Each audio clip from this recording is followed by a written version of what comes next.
Bonjour chers QHSEistes, de retour avec une nouvelle formation de votre cabinet de formation virtuelle QHSE Kingdom. Cette formation est parmi celles les plus cruciales dans le parcours d'un responsable QHSE. Lorsque vous faites le nécessaire pour aboutir à un système de management de la qualité conforme, tôt ou tard vient le moment de l'audit. Que cet audit soit interne ou externe, il s'agit dans tous les cas d'une évaluation de votre système de management de la qualité. Comment se déroulent les audits internes et externes au sein des entreprises? Que dois-je préparer en tant que responsable QHSE avant l'audit? Comment gérer les choses au cours de l'audit? Et qu'est-ce qui vient après l'audit? Toutes ces questions auront des réponses dans cette formation intitulée Comment se déroulent les audits internes et externes ISO 9001-2015 en entreprise. Ensemble, nous allons découvrir ce qui se passe avant, en cours et après l'audit. Si vous êtes intéressé, suivez cette formation jusqu'à la fin. Tout d'abord, nous allons définir ensemble c'est quoi un audit. Et pour le définir, il va falloir une référence. Il n'y a pas mieux que l'ISO 19011 qui est la norme de l'audit qui peut nous aider à définir c'est quoi un audit. En fait, un audit, selon la 3.1 de l'ISO 19011, c'est un processus méthodique. Méthodique, ça veut dire qu'il se fait selon une méthode. Ce n'est pas un processus anarchique qui n'a pas de logique. Non, il a une logique. Il a un début et une fin. Il a des critères qu'il suit. Très bien. Alors, indépendant, ça veut dire que la personne qui audite doit être indépendante de ce qui est audité, de l'activité auditée, des personnes auditées, et son jugement doit être aussi indépendant. Ça veut dire impartial, qui n'est pas influencé par n'importe quelle condition externe. Ça veut dire que l'auditeur doit être impartial et doit donner le constat tel qu'il est, indépendamment de toute condition externe, de toute relation peut-être qu'il peut avoir avec l'audité. OK? Parfait. Et documenter. L'audit, il est documenté de A à Z. Premièrement, les preuves demandées doivent être des documents. Et enfin, lorsque l'audit se termine, il y a un rapport d'audit qui se livre. Donc, il y a des documents partout durant l'audit. Permettant de obtenir des preuves objectives. Et focalisez-vous sur le terme preuve objective parce qu'on va le détailler par la suite. Les évaluer de manière objective.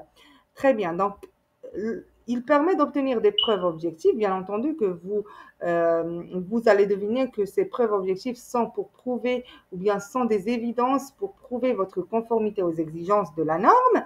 Les évaluer aussi d'une manière objective et ça rejoint l'indépendance dont on a parlé. Ça veut dire le jugement de l'auditeur doit être objectif. Aucune subjectivité dans l'audit. Nous avons une norme, on suit la norme telle qu'elle est. Est-ce que vous êtes conforme à ça? Oui, non. Conforme à ça? Oui, non. Et conforme à quoi? À la norme. La norme reste la référence. Et ceci pour déterminer dans quelle mesure les critères d'audit sont satisfaits. L'audit, il a des critères. Il a une base qui suit. Par exemple, pour la 9001, la base, c'est la norme ISO 9001-2015. Donc, les critères de l'audit, c'est les exigences de la 9001-2015. Du coup, l'audit, il a pour objectif de déterminer dans quelle mesure ces critères sont satisfaits. Parfait.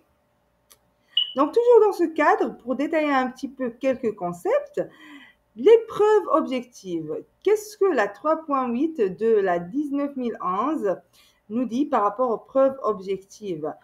Les preuves objectives, ce sont des données démontrant l'existence ou la véracité de quelque chose. Ce sont des évidences que l'on livre à l'auditeur le jour de l'audit pour prouver que nous sommes conformes à telle ou telle exigence. Très bien. Sur la 3.23 de la 19011, Critères d'audit. Qu'est-ce qu'on veut dire par critères d'audit? C'est l'ensemble d'exigences utilisées comme référence vis-à-vis de laquelle les preuves objectives sont comparées.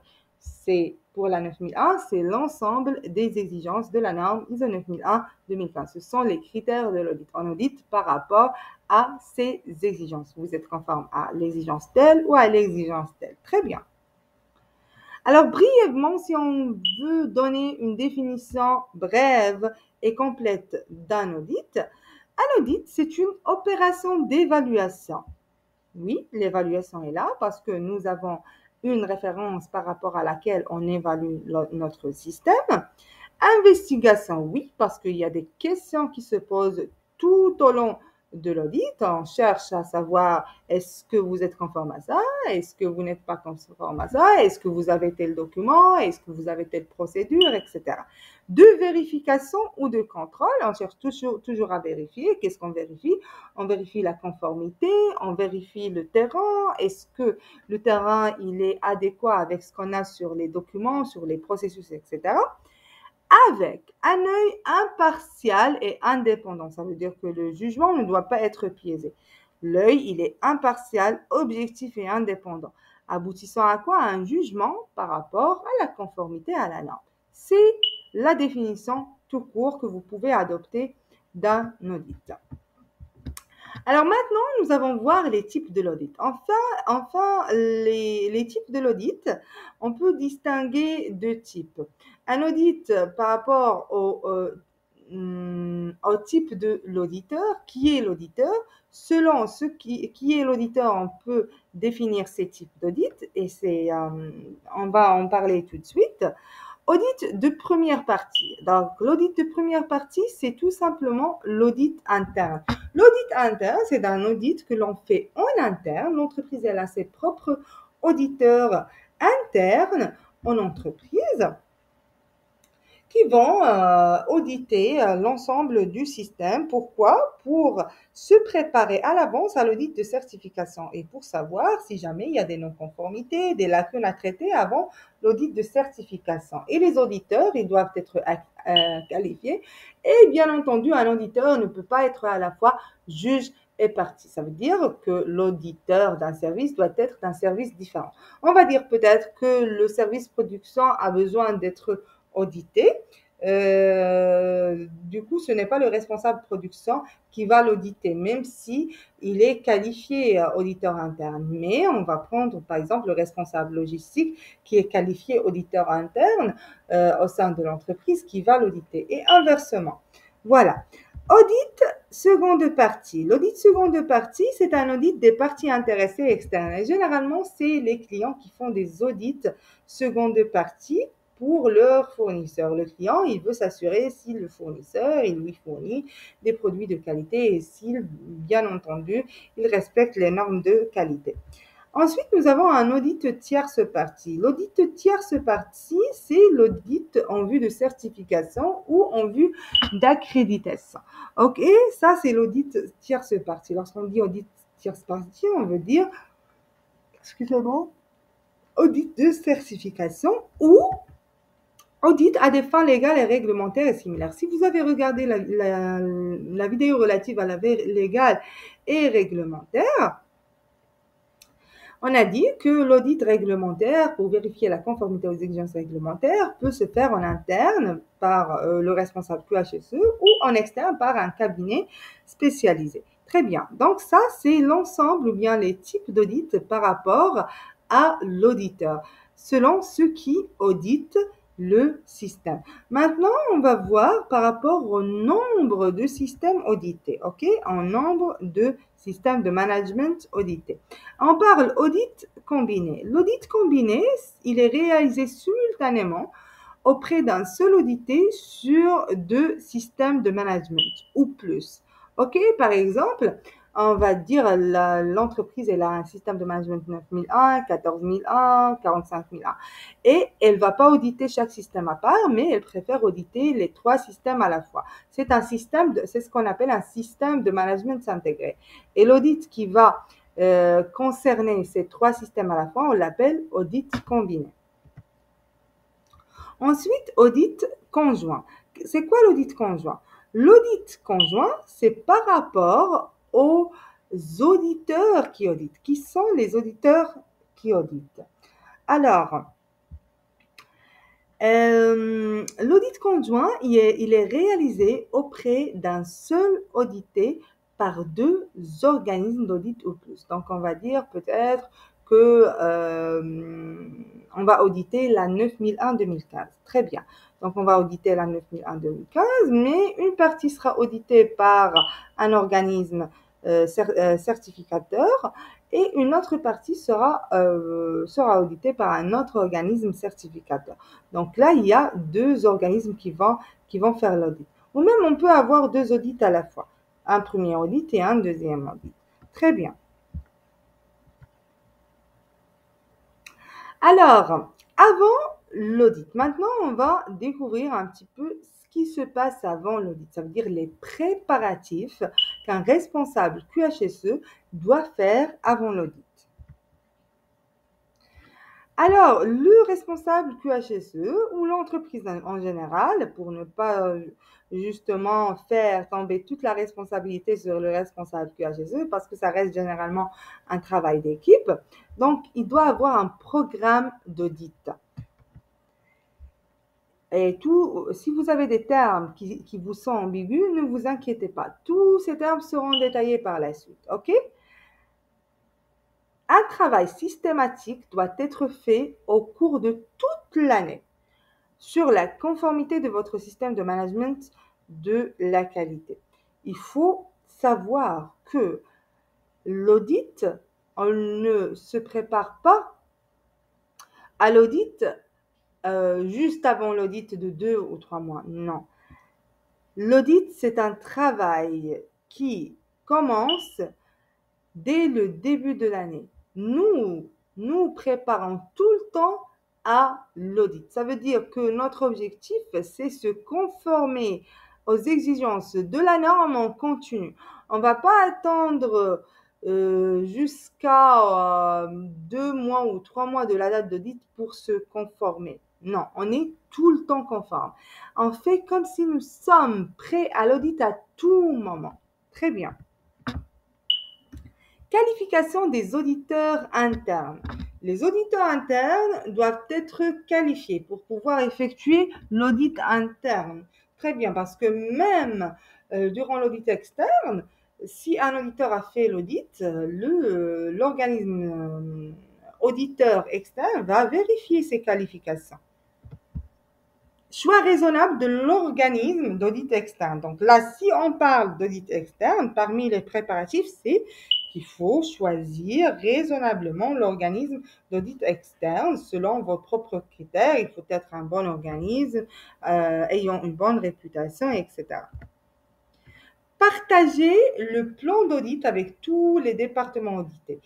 Avant l'audit, il y a l'auditeur dresse ce qu'on appelle un plan d'audit. Et ce plan d'audit doit être communiqué aux personnes auditées avant l'audit, d'une semaine, de 2 semaines. Alors, plus vous leur fournissez le plan d'audit à l'avance, d'un mois même, plus ce sera très bien et plus ça va être favorable aux préparatifs de votre audit.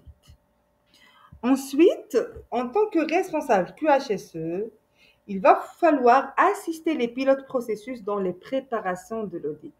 Alors, les points auxquels ils doivent se conformer et qu'ils ne savent peut-être pas, vous devez être là et vous devez les assister. Je sais que c'est lourd parce que vous devez faire votre travail et vous devez les assister dans leur travail même pour se préparer à l'audit. Mais c'est une façon efficace. Donc, il va falloir assister ces pilotes, surtout s'ils connaissent ça pour la première fois, s'ils sont des nouvelles recrues ou s'ils occupent le poste pour la première fois, s'ils n'ont jamais eu l'expérience d'un audit. Alors là, il va vous falloir, en tant que responsable QHSE, les aider. Alors là, on va découvrir un petit peu quelques termes que l'on vient de voir pour avant l'audit.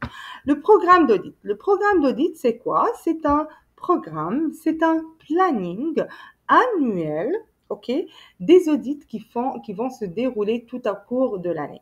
C'est tout simplement une feuille Excel ou une feuille donc vous réalisez sur n'importe quel Microsoft ou quel logiciel que vous voulez, excusez-moi.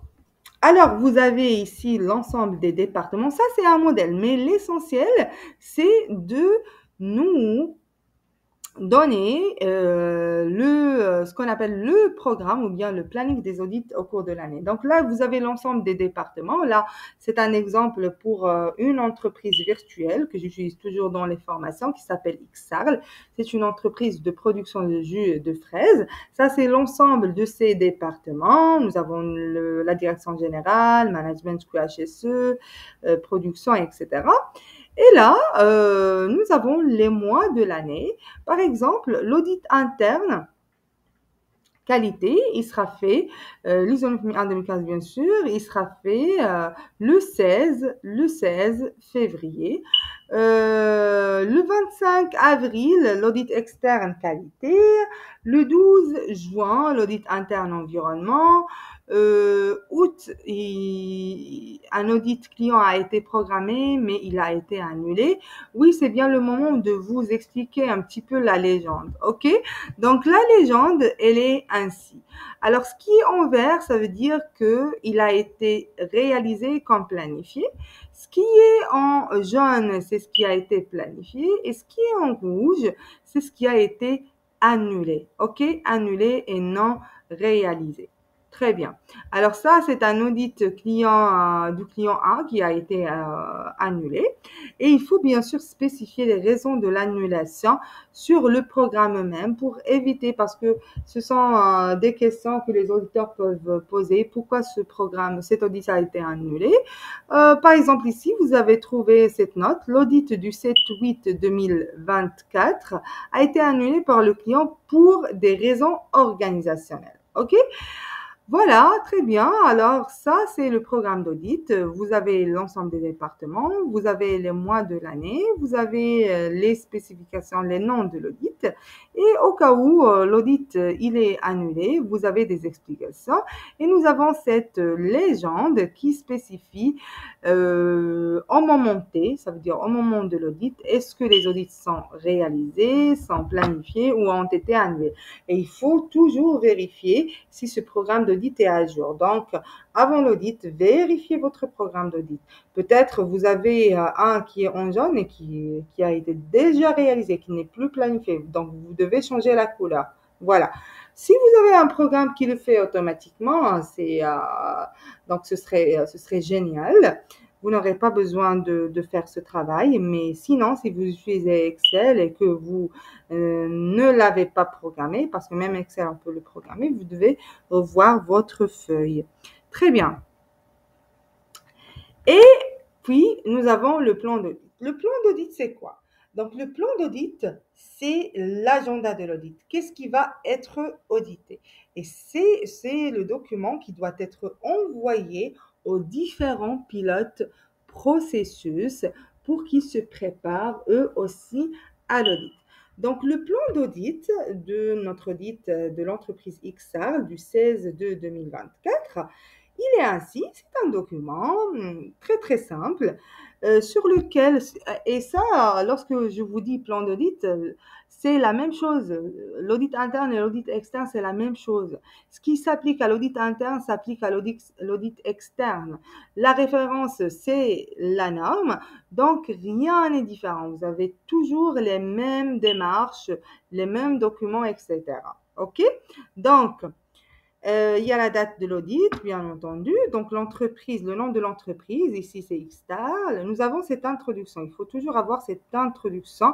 Elle est très importante. L'annonce est 19 mai 2015. L'auditeur, toujours dans le cadre d'un audit, vous avez un leader de l'audit, c'est l'auditeur principal, et puis un auditeur qui l'accompagne.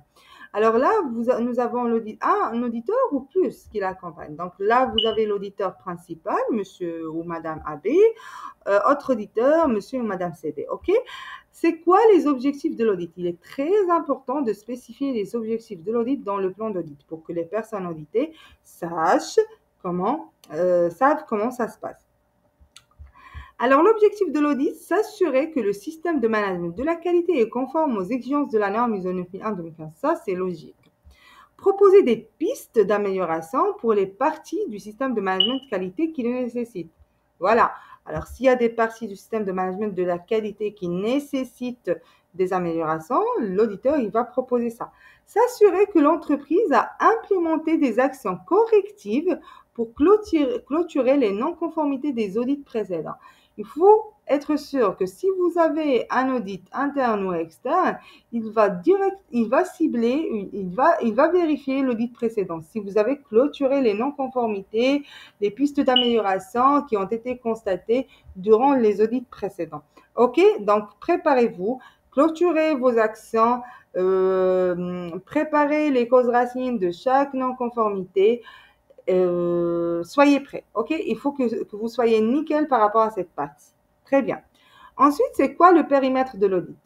Se mettre d'accord sur le périmètre de l'audit est très important parce que parfois, en entreprise, il peut y avoir une activité qui n'est pas auditée. OK? Donc, il faut toujours que l'auditeur et l'audité se mettent d'accord sur le périmètre de l'audit. Alors, le périmètre de l'audit ici, c'est toutes les activités de XSTAR, sans exception, tous les processus de XSTAR. Donc, XSTAR a un processus de direction générale, management QHSE, contrôle qualité en amont, contrôle qualité en aval, achat logistique, ressources humaines, comptabilité finance, production, ingénierie, services après-vente, etc. Donc, tous les services de XSTAR. Très bien. Alors, toujours dans le cadre du plan d'audit, là, on est entré dans ce qu'on appelle le programme, l'agenda de l'audit. Alors, tout simplement, nous avons une toute petite légende. Là, cette légende, le vert, ça veut dire ce qui est écrit en vert, c'est avec le management QHSE, ça veut dire que la personne sera auditée, la personne auditée sur le tableau sera auditée avec le manager QHSE aussi. Et le violet, ça veut dire que la personne auditée sera auditée avec le manager RH aussi. Parfait. Donc, ce plan d'audit, il contient le jour de l'audit. Généralement, l'audit, il se passe au travers 3 jours. En général, il peut se passer au travers 2 jours. Ça dépend de la taille de l'entreprise ou plus même si l'entreprise a une taille plus large. OK, donc ici, nous avons le jour. OK, et là, c'est les heures. Très bien. Ensuite, nous avons le processus audité, le sujet de l'audit. Nous avons le nom de l'auditeur et le nom de l'audité. Parfait. Alors, chose qui est importante. Lorsqu'on dit sujet d'audit, il y a différentes façons avec lesquelles les sujets de l'audit peuvent être formulés. Mais personnellement, je préfère les formuler selon les exigences de la norme, par les numéros de la norme. Comme ça, on est d'accord. Parce que déjà, l'audit, il a pour référence la norme ISO 9001-2015. Donc, l'idéal des choses, c'est de mettre les chapitres avec les titres sur les sujets d'audit. OK? Parfait. Alors, première des choses, pour le premier jour, on va commencer l'audit, il commence à 9 heures. Très bien. Donc, entre 9 heures et 9h30, une demi-heure pour tous les processus, on commence la réunion d'ouverture. Très bien. Donc, la réunion d'ouverture, c'est une réunion courte durant laquelle le plan d'audit il se présente. Donc, l'auditeur il va lire ce plan d'audit ou bien l'agenda de l'audit et il va se présenter et demander aux audités de se présenter aussi. Très bien. Alors là, les auditeurs, c'est les deux. Et l'audité, c'est qui sont présents, c'est tout le monde. Donc, personne n'est audité durant la réunion d'ouverture. Très bien. Ensuite, entre 9h30 et 10h30, la direction générale sera auditée. Et ici, nous avons l'ensemble des sujets d'audit sur lesquels la direction générale sera auditée. Et vous, comme vous pouvez le voir, il y a différents points en vert. Ça veut dire que la direction aura besoin du support du manager QHSE pour que l'audit se passe dans des bonnes conditions. Excusez-moi. Très bien. Alors, premier point à auditer, c'est la 4.4, système de management de la qualité et ses processus. Ça veut dire que l'auditeur, il va demander la fiche processus du processus direction générale. Il va la lire. Là, je vous donne un aperçu de comment l'audit se passe. OK? Ensuite, on va détailler partie par partie. OK? Alors, il va demander la fiche processus, il va la lire avec le directeur général et il va faire un petit peu la projection sur ce qui se passe en réalité pour vérifier si effectivement la fiche processus est véridique, est correcte, etc. Très bien. Ensuite, 4.3, détermination du domaine d'application du système de management de la qualité. Là, la présence du responsable QHSE est importante. Donc, il doit y avoir un document qui décrit le système de management, le périmètre du système de management de la qualité. OK? Ensuite, la 5.2 politique. La politique, normalement, c'est la spécialité du directeur général. Mais généralement, vous allez trouver le responsable QHSE qui donne un petit peu de l'appui si le directeur en a besoin. Alors, l'auditeur, il va parler de l'établissement de la politique. Et aussi, il va parler de la communication de la politique. Alors, l'établissement de la politique, les différents éléments, les différents axes de la politique, est-ce qu'ils sont respectés, etc. Je vous rappelle que dans tous les cas, vous pouvez revenir aux vidéos relatives à chaque sujet. Si vous n'avez pas assez d'informations par rapport à la politique, revenez à la vidéo politique. Donc, ça, chaque sujet que vous allez trouver ici dans le plan d'audit, vous en avez une vidéo par rapport. OK? Alors, établissement de la politique qualité et communication de la politique qualité. Est-ce que la politique qualité, elle est affichée? Est-ce qu'il y a eu une formation, une sensibilisation à l'ensemble du personnel par rapport à la politique qualité, etc. 5.2.2, 4.1, compréhension de l'organisme et son contexte. Le contexte de l'organisme, le contexte général de l'organisme, comprenant les enjeux internes et externes, ça va être discuté. Compréhension des besoins et des attentes des parties intéressées. Accent à mettre en œuvre face aux risques et opportunités. Très bien. Alors, tout ça sera l'objet d'audit de la direction générale entre 9h30 et 10h30. L'auditeur, c'est AB et l'audité, c'est directeur général et responsable QHSE. Parfait. Ensuite, entre 10h30 et 11h30, nous avons le processus management QHSE qui sera audité, bien entendu. Nous avons le point 4.4, système de management de la qualité et ses processus. Il doit fournir lui aussi, le responsable QHSE, il doit fournir sa fiche processus qui sera lue et sera discutée.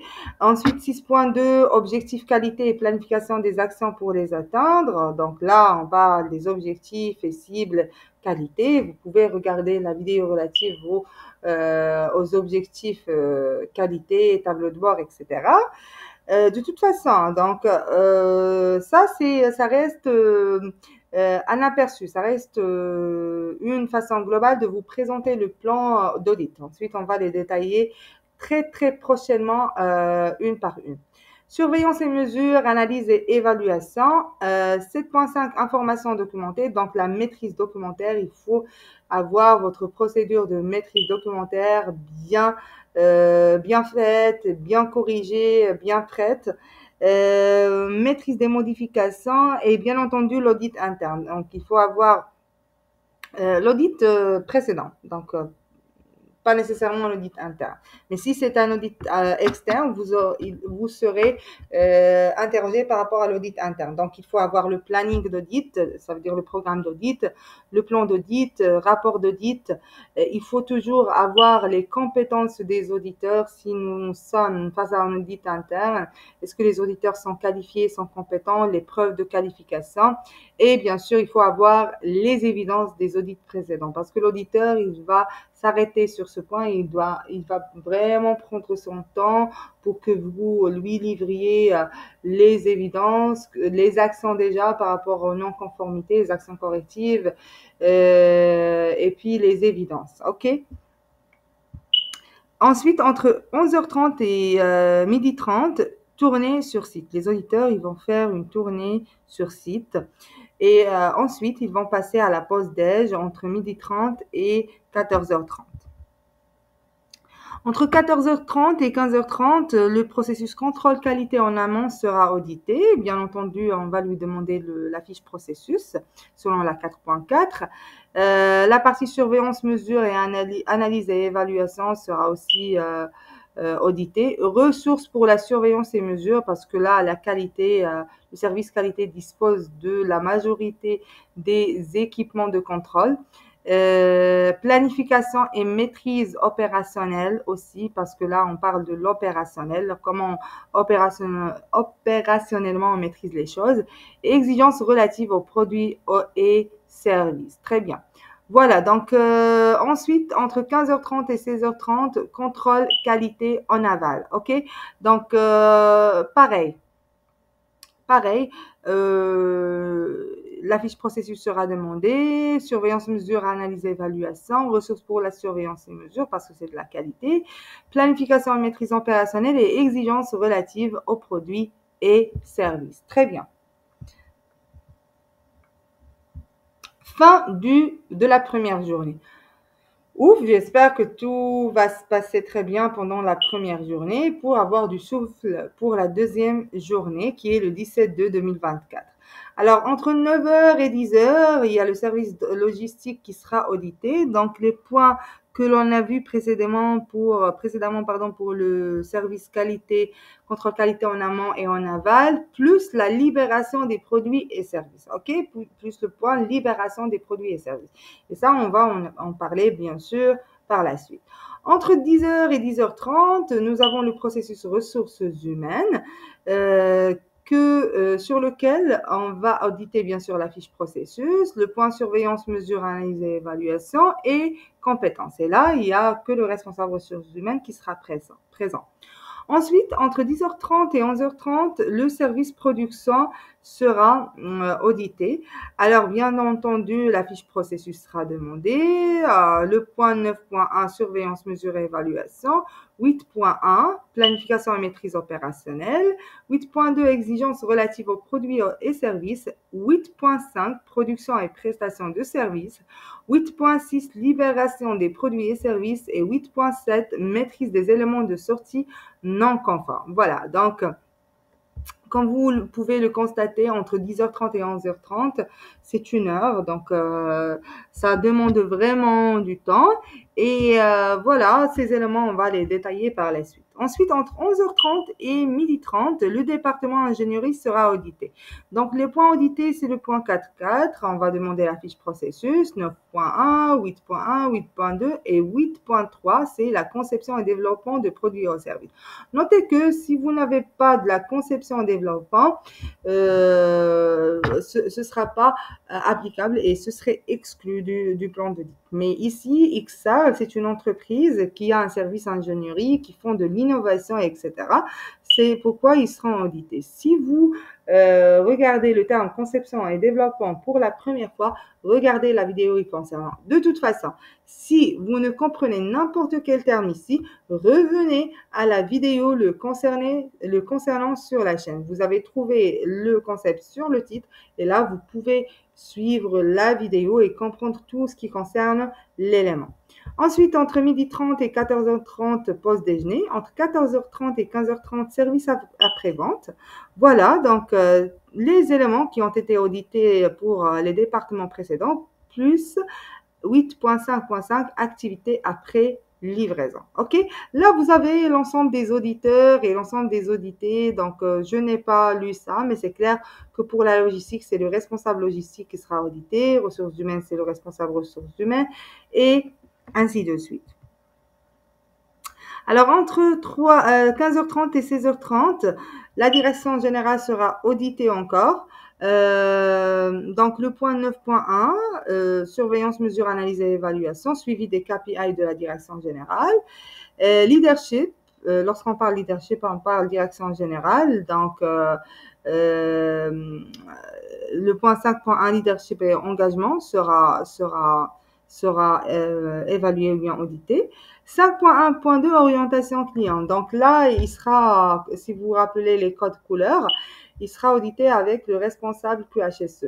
Donc, exigences légales et réglementaires et autres exigences. Autres exigences, donc on parle orientation client, est-ce que le client il a des exigences, est-ce que le groupe il a des exigences, etc.